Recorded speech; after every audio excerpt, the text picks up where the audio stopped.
E hoje nós estamos começando então uma série nova, tá certo? Todo mundo achou Colossenses 1:13? Quem achou diz eu achei.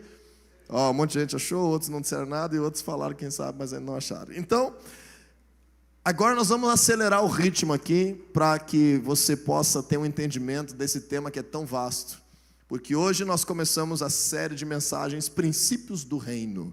Nós vamos falar hoje e nas próximas semanas sobre princípios, valores, colunas, fundamentos do reino de Deus que nós precisamos conhecer para poder viver uma vida que Deus tem preparado para nós. Não adianta nós estarmos frequentando a igreja se nós não entendermos as coisas espirituais que a Bíblia revela. Caiu alguma coisa aqui, caiu um envelope aqui. Não adianta nada nós estarmos semanalmente buscando a Deus em oração se nós não estivermos aprendendo coisas que a Bíblia revela e que a sociedade não nos revela, porque o reino de Deus ele é estabelecido de dentro para fora através da igreja. E nessa série nós temos então o propósito de revelar princípios que governam o reino de Deus e que fazem funcionar as dinâmicas espirituais dessa nossa vida com Deus dia a dia. Mas antes, hoje nós vamos aqui introduzir o que é o reino de Deus e como Deus espera que nós venhamos nos envolver com o seu reino, para a partir da semana que vem falar tematicamente pilares, princípios, valores do reino de Deus. Você está entendendo isso? Amém? Então vamos lá em Colossenses 1:13 entender que todos nós que já cremos em Jesus somos cidadãos do reino de Deus. Diz assim a palavra de Deus: pois Ele nos resgatou do domínio das trevas e nos transportou para o reino do seu Filho amado, em quem temos a redenção, a saber, o perdão dos pecados. Esse trecho aqui da palavra de Deus está dizendo que nós, de alguma forma, em alguma medida, todos nós estamos enredados, presos, emaranhados, vinculados a uma realidade de trevas, que eu posso chamar hoje de um reino de trevas, que está estabelecido onde há a ausência da presença de Deus e do governo do Senhor Jesus. Então, a Bíblia está dizendo que houve um movimento, uma mudança nas nossas vidas, em que quando nós cremos em Jesus, nós somos resgatados do domínio das trevas e transportados para o reino do seu Filho amado. E quando eu falo reino do seu Filho amado, nós estamos falando no reino de Deus nessa terra, nós estamos falando no reino do Senhor Jesus.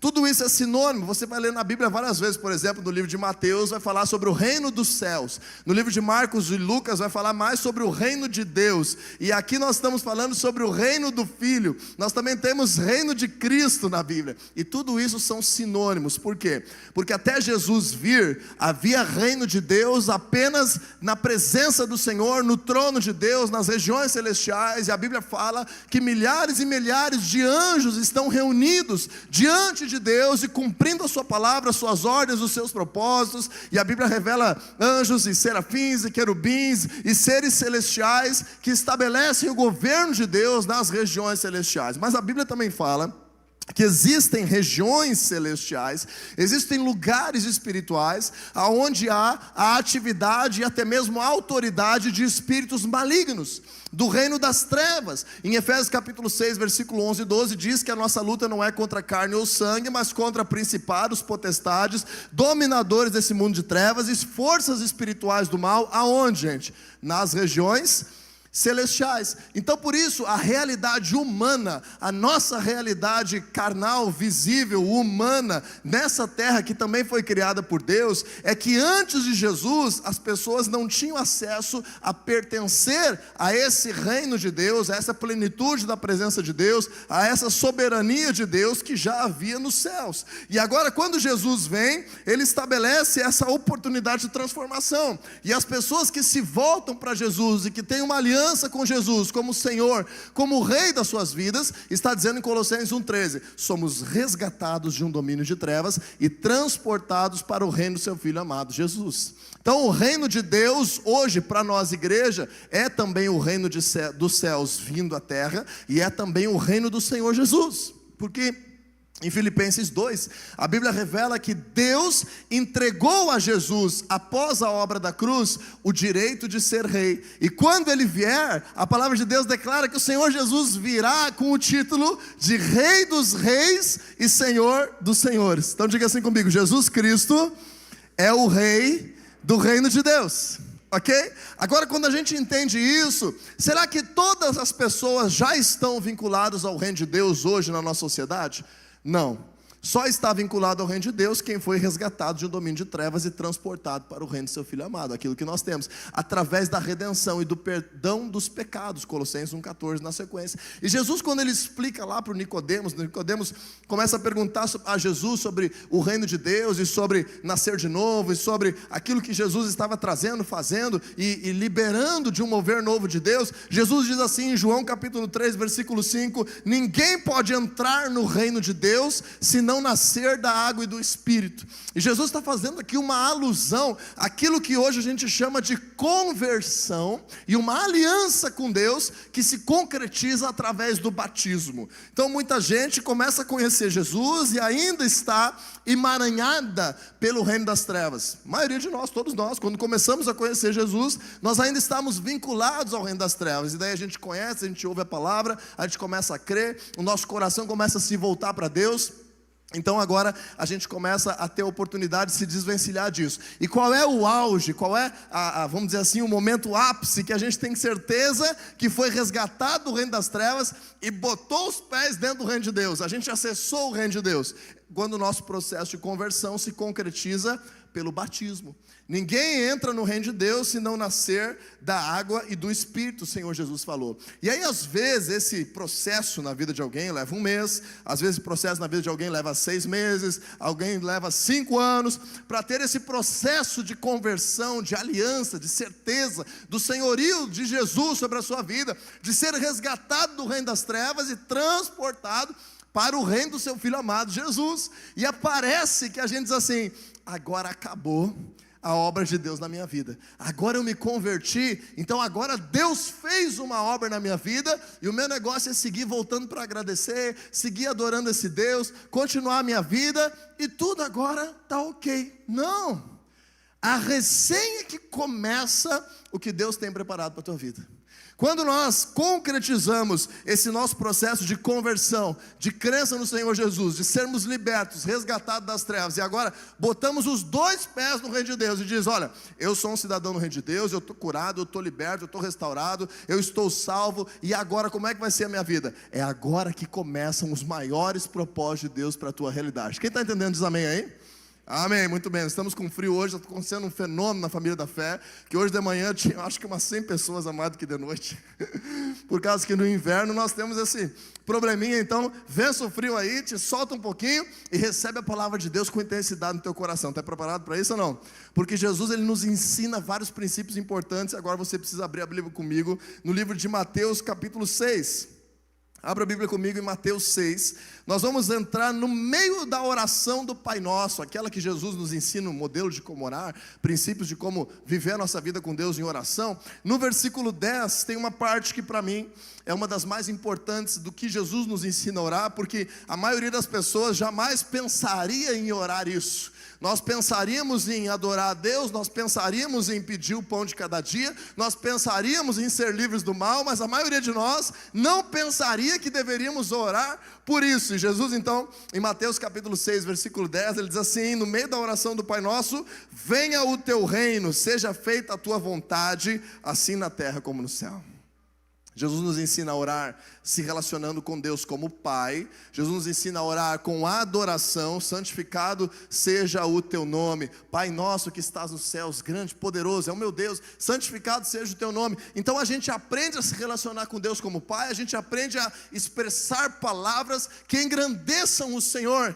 Alguém às vezes vem na igreja, está com problema no seu casamento, na sua saúde, está precisando de alguma coisa, e aí tem que ficar ali parado, de pé, escutando uma música e dizendo: grande é o Senhor e muito digno de louvor, é adorado, Ele é grande, Ele é poderoso. E a pessoa pensa assim: mas o que isso tem a ver com causar mudança na minha vida? É que quando nós adoramos a Deus, quando nós engrandecemos o Senhor, nós estamos movendo as regiões celestiais, liberando a autoridade de Deus sobre a nossa realidade, para que Deus possa fazer algo.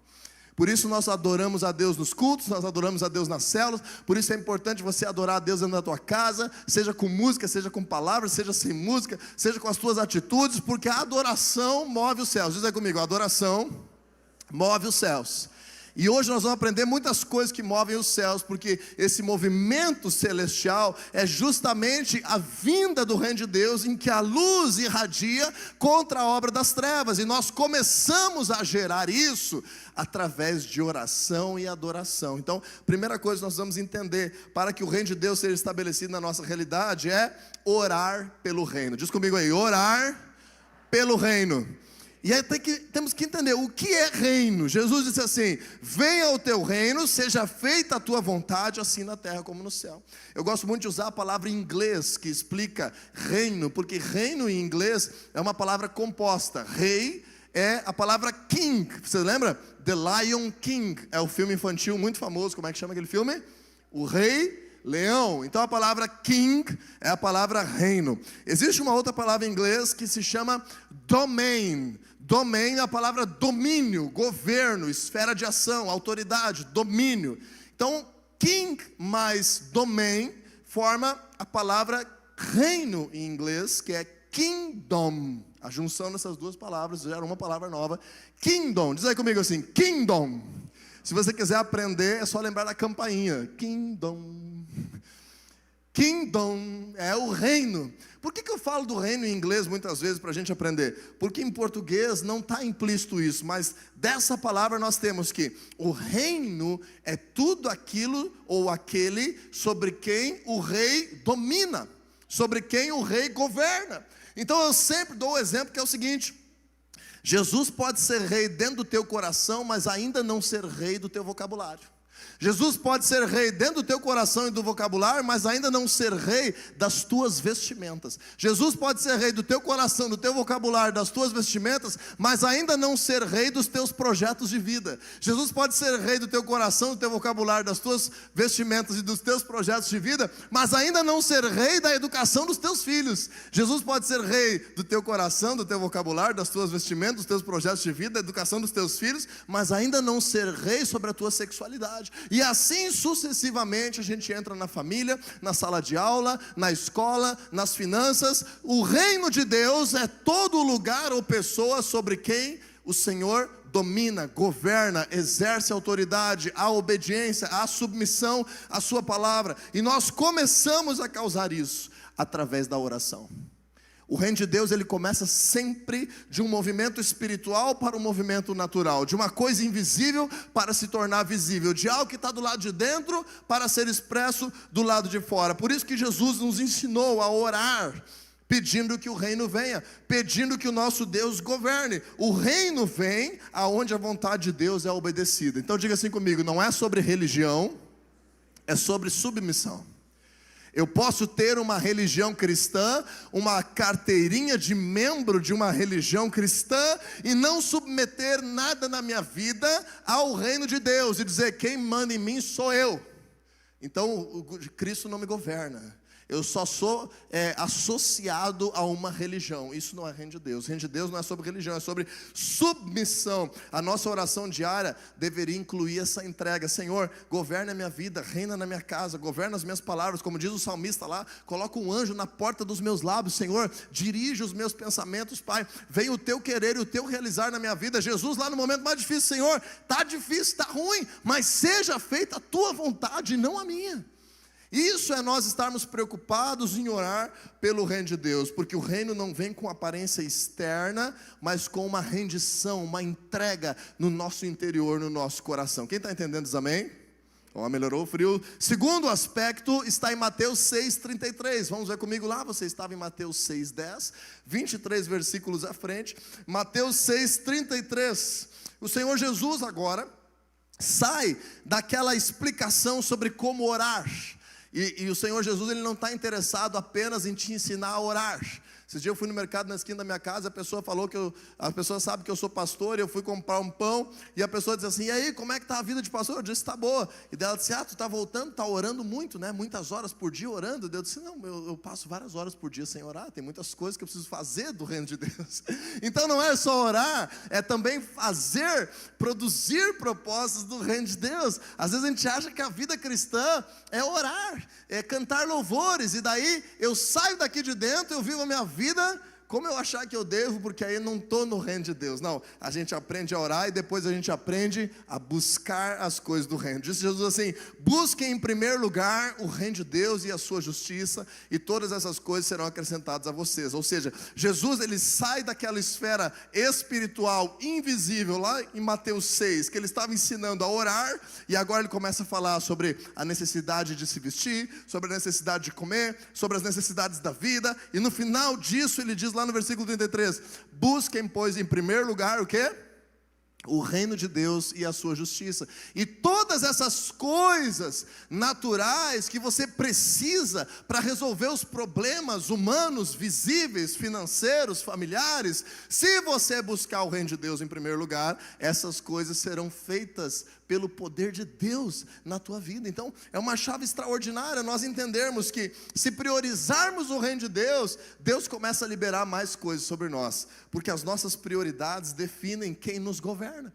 As nossas prioridades definem quem ou o que é mais importante. No momento que eu não falto um dia no meu futebol, mas eu falto vários dias em buscar a Deus na minha casa, no meu individual, eu estou revelando para mim mesmo o que é mais importante. Eu não falto um horário no meu trabalho, mas eu falto 2, 3 vezes a célula, eu estou revelando o que é mais importante. Eu não estou te criticando por isso, eu só estou te fazendo ver o que é importante na tua vida. No momento que eu não deixo de me relacionar com os meus amigos, mas para isso eu deixo de me relacionar com a minha esposa e os meus filhos, eu estou mostrando quem é mais importante para a minha vida. Não estou dizendo que nós não devemos ter amigos, não estou dizendo que a gente não deve praticar um esporte, não estou dizendo que nós não devemos trabalhar bastante e produzir recursos para a nossa casa, eu só estou dizendo que aquilo que nós deixamos por último, revela a nossa escala de prioridades, tá certo? Quando a gente entende isso, Jesus disse, busque em primeiro lugar, o quê?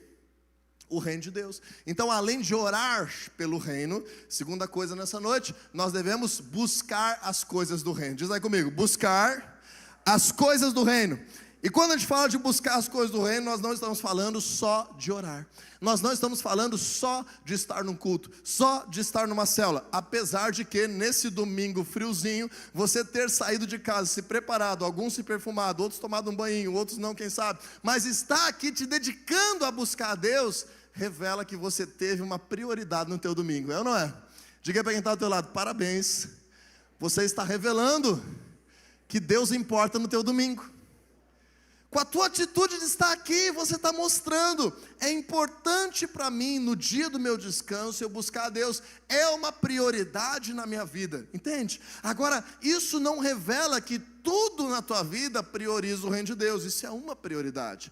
Nós estarmos vivendo lá na nossa cela é outra prioridade. Nós vimos nos treinamentos da igreja, é outra prioridade. A gente ter um momento a sós com Deus no nosso dia a dia, sozinho, é outra prioridade. Nós estarmos reunindo a nossa família, ao invés de falar dos outros, a gente falar das coisas de Deus, é outra prioridade. E assim a gente vai colocando prioridades do reino de Deus na nossa vida. Quando eu pego o meu pagamento, o meu dinheiro, do meu trabalho, do meu cliente, da empresa que eu trabalho, eu revelo se eu tenho prioridade no reino de Deus ou não. Quando eu tenho um momento livre, eu revelo se há uma prioridade no reino de Deus ou não. Eu tenho que fazer somente coisas ligadas a essa busca direta a Deus? Não, mas se essa busca direta a Deus for uma prioridade na minha vida, todas as demais coisas que eu preciso me serão acrescentadas. É isso que Jesus está prometendo. Quando a gente entende isso, Jesus está dizendo, não viva atrás das coisas do mundo, viva atrás das coisas de Deus, e Deus vai te dar as coisas que você precisa. Quando a gente percebe, há uma máxima, há várias décadas já no ambiente cristão, que fala de 3 grandes áreas da vida, os famosos 3 T's. Não sei se você já ouviu falar dos 3 T's: tempo, talento e tesouro. Você já ouviu falar? Diz aí comigo, tempo, talento e tesouro. Como você usa o teu tempo mostra as tuas prioridades, como você usa os teus talentos mostra as tuas prioridades, e como você usa as tuas finanças, o teu tesouro mostra as tuas prioridades. E Jesus está dizendo, busque em primeiro lugar o reino de Deus e a sua justiça. E eu quero te falar uma coisa hoje muito importante: quem se enche do reino não fica vazio em nada. Quem se enche do reino é suprido em todas as outras áreas da sua vida. Agora nas trevas não. Quem está emaranhado a um domínio de trevas, busca finanças, perde saúde. Busca saúde, perde família. Busca a família, perde trabalho. Sempre tem algo faltando, porque as trevas querem nos dominar e fazem isso sempre causando mal em alguma área das nossas vidas, para exigir mais sangue, para exigir mais dinheiro, para exigir mais dedicação, para nos dominar e governar. Jesus, ele não quer nos governar porque está nos tirando algo, ele quer nos governar porque nós entendemos que só ele tem tudo que a gente precisa. Então quem é cheio do reino não é vazio em nada. Quem busca as coisas do reino está sempre com uma vida abundante e completa, mesmo que tenha dificuldades, mesmo que tenha problemas a resolver, mesmo que tenha alguma necessidade. Então orar pelo reino, buscar as coisas do reino. Em terceiro lugar, diz assim comigo: usar as chaves do reino. Jesus, ele fala sobre esse conceito, e agora nós vamos ver na Bíblia isso de forma muito importante. Abre comigo lá Mateus capítulo 16. Mateus capítulo 16, Jesus leva os discípulos para um retiro espiritual, numa cidade terrível.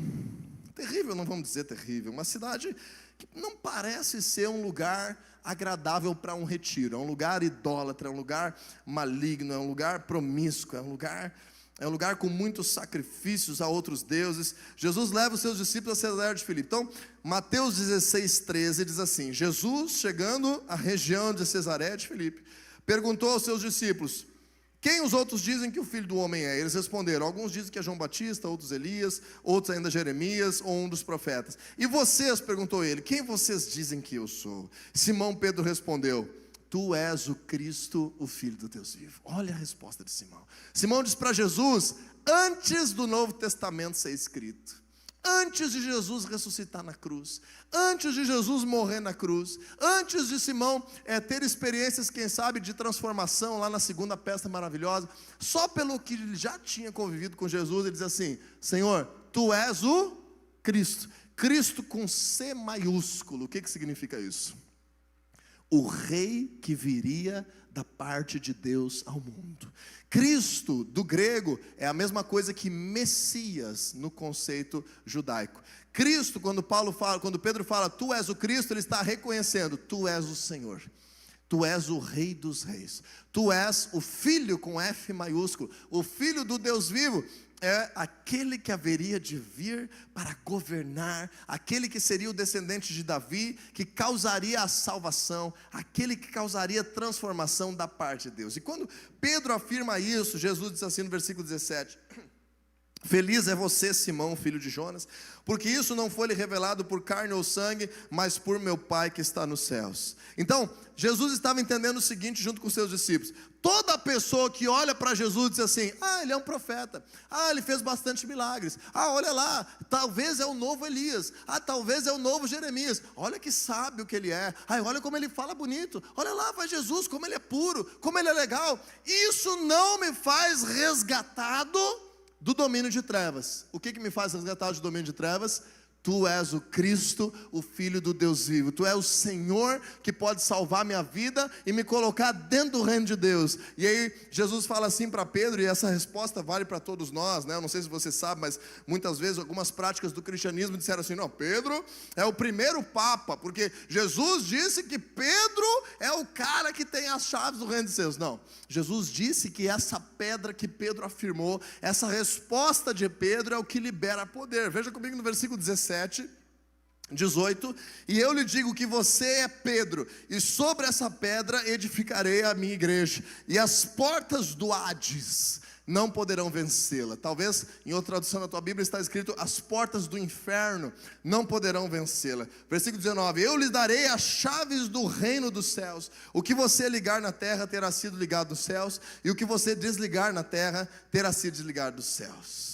Então aqui nesse momento que Pedro reconhece que Jesus seja o rei, não só da sua vida, mas de toda a terra, Jesus fala para ele: nem as portas do inferno vão prevalecer contra a igreja, e eu te darei as chaves do reino dos céus. E essas chaves não são para Pedro, são para todo mundo que reconhecer que Jesus é o Cristo, que é o Filho de Deus, que é o Rei dos reis e o Senhor dos senhores. Diga aí, para quem está do teu lado, se Jesus é o rei da tua vida, você recebeu as chaves do reino. E a grande virtude que nós temos nas próximas semanas, que vamos falar de princípios do reino de Deus, é aprendermos quais são essas chaves e o que fazer com essas chaves. E Jesus disse assim: o que você ligar na terra será ligado nos céus, e o que você desligar na terra será desligado nos céus. Essa palavra ligar e desligar não deveria ser ligar e desligar, deveria ser abrir e fechar, vincular e desvincular. Jesus está ensinando assim: coisas do reino das trevas você tem que fechar, você tem que fazer acabar na tua vida, na tua esfera de ação, na tua realidade. Você tem autoridade agora para isso, para tirar a ação das trevas, ligando na terra e nos céus, e desligando na terra e nos céus. E você também tem autoridade para construir as coisas de Deus, ligando nos céus e na terra, ligando na terra e nos céus. Então, agora nós entendemos que todo cidadão do reino de Deus tem acesso ao Senhor por oração. Todo cidadão do reino de Deus tem que entender as prioridades da sua vida. Para causar o reino de Deus não é automático, não é natural, isso acontece pelo nosso esforço, pela nossa dedicação, pelas nossas prioridades. Mas todo cidadão do reino de Deus precisa aprender a usar as chaves do reino. E com as chaves do reino nós temos duas missões: destituir a autoridade das trevas na nossa realidade e implementar a autoridade de Deus do reino dos céus na nossa realidade. Está fazendo sentido para você? Ok? E agora nós vamos visitar, não sei se o pessoal tem a imagem de hoje de manhã, foi registrada aí, a imagem de hoje de manhã. Vamos visitar a Cesareia de Filipe, vamos juntos lá agora na Cesareia de Filipe. Jesus levou eles na Cesareia de Filipe, também conhecida como Bânias ou Panéias. Essa imagem não está talvez o mais visível possível, é um retrato de um cantinho da cidade de Cesareia de Filipe, aonde provavelmente Jesus foi com os seus discípulos. Talvez Jesus teve essa conversa com os seus discípulos ali mesmo, talvez Jesus esteve ali, depois foi para um lugar reservado, teve a conversa com os seus discípulos, nós não sabemos. Mas Cesareia de Filipe é conhecida por esse canto aqui.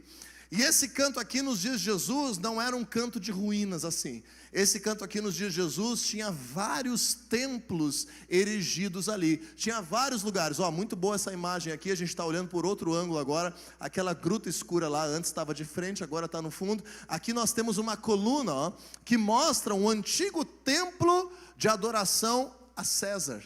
Do lado dele tem um templo de adoração a Zeus. Aqui no meio tem um altar de adoração à deusa Nêmesis. O deus Tique também era adorado lá. Tinha rituais com animais, em que os animais incorporavam espíritos. E tinha um palco lá que as cabras dançavam. Olha que coisa louca. Era um ambiente espiritual muito forte, muito sobrenatural, mas de culto às trevas. Volta para mim aquela outra imagem, para a gente aprender aqui o que é aquela gruta lá no fundo. Essa gruta aqui, é uma nascente do Rio Jordão até hoje. É um lugar que tem uma nascente nos pés do monte. Isso aqui está pertinho do pé do Monte Hermon, aonde é a nascente do Rio Jordão na nação de Israel. Não vou ter tempo de fazer isso, também não é o nosso propósito, tem uma aula aqui sobre isso, mas você precisa entender que dentro daquele buraco lá é uma caverna que tem uma nascente.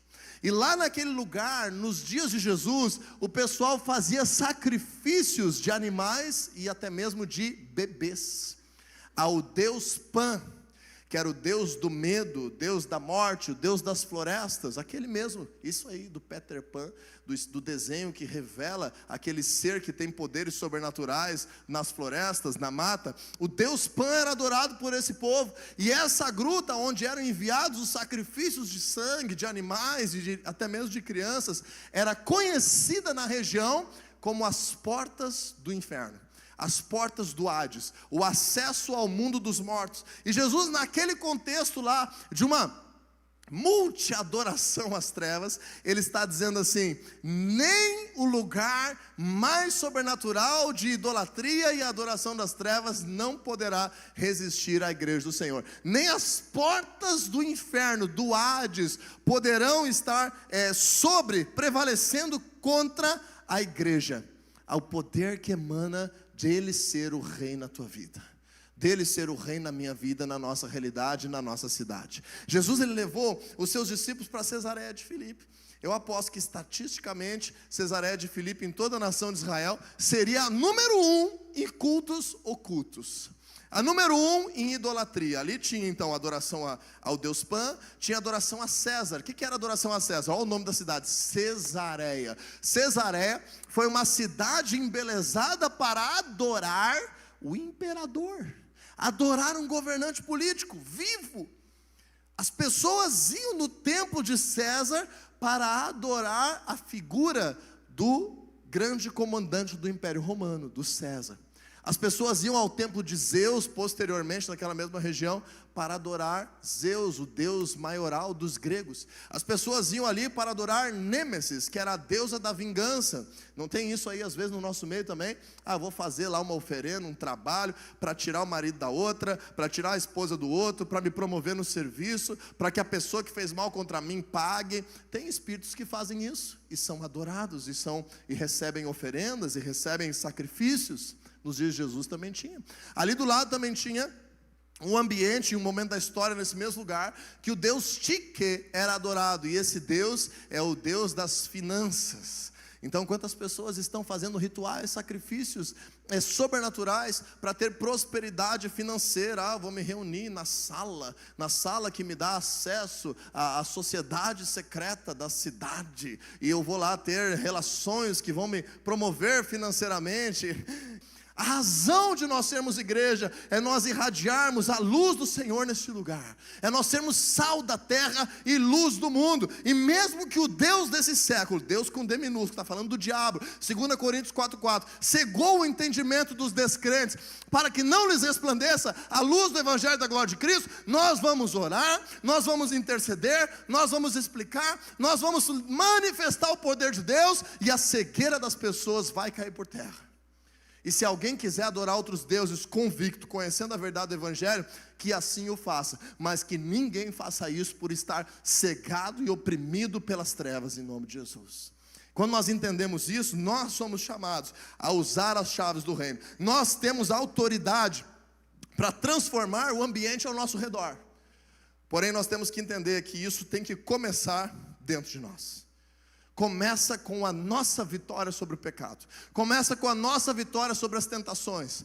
Porque nós vemos na palavra de Deus que pessoas que brincaram com o reino de Deus receberam prejuízo na sua vida, receberam juízo espiritual na sua vida, e direito dos demônios causarem prejuízo na sua realidade. Nós vemos lá no livro de Atos 2 rapazes que queriam expulsar o demônio de uma pessoa que estava sofrendo demonizada. Eles tinham uma boa intenção.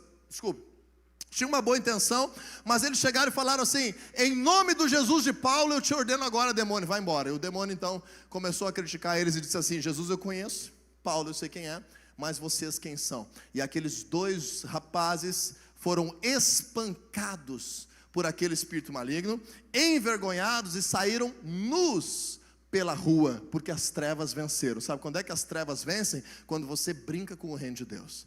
Quando alguém brinca com o reino de Deus, no Senhor não tem muro. No reino de Deus não tem em cima do muro, não tem vida dupla. Se tem hipocrisia, tem trevas reinando na tua realidade. Então, ou você é radical e não brinca com o pecado, e não brinca com as coisas de Deus, e é mais que vencedor, ou é melhor você se afastar da igreja.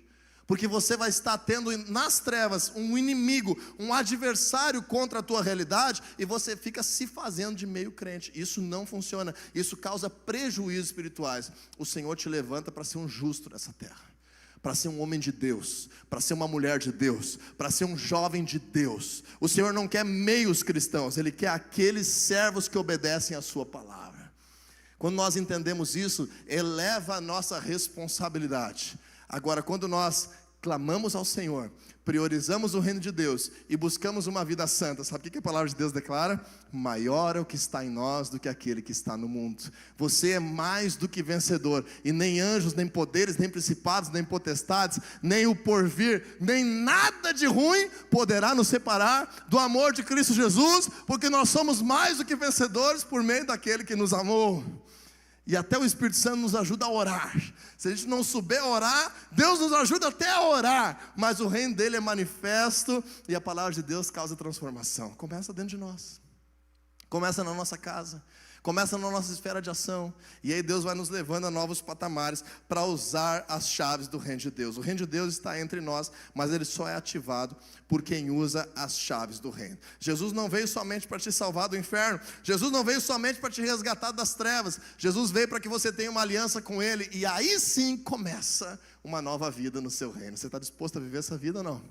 o querer e o realizar do Senhor na tua realidade? Você está disposto a encarar a vida com Deus a sério e viver uma vida realmente cristã? Você vai escrever uma história única. Você vai ser protagonista da transformação de Deus na nossa cidade, na tua família, na tua realidade, na tua história. É assim que Deus faz conosco. E eu quero terminar com Hebreus 12, 28. Vamos ler lá no finalzinho da Bíblia. Hebreus 12, 28. Para nós entendermos esse conceito, que nós temos que adorar a Deus com temor. Nós temos que buscar a Deus com reverência. Nós não podemos ser pessoas que brinquem com o reino de Deus, mas que entendam a grandeza do poder do nosso Senhor. E assim nós seremos vitoriosos contra toda a obra das trevas. Hebreus 12, 28 diz assim: portanto, já que estamos recebendo um reino inabalável, sejamos agradecidos e assim adoremos a Deus de modo aceitável, com reverência e temor. Adoremos a Deus de modo aceitável, com reverência e temor. Vamos ler junto esse trechinho? 2, 3 e... adoremos a Deus de modo aceitável, com reverência e temor. Se nós fizermos isso, o reino de Deus será estabelecido na nossa realidade e os frutos virão. Essa é a promessa da palavra do Senhor. Não existem alguns escolhidos para fazer algumas coisas. Todos nós temos as chaves do reino. Se orarmos pelo reino, buscarmos o reino, usarmos as chaves do reino, vivemos de forma sobrenatural, Jesus será entronizado nas nossas realidades e a vida abundante está diante de nós.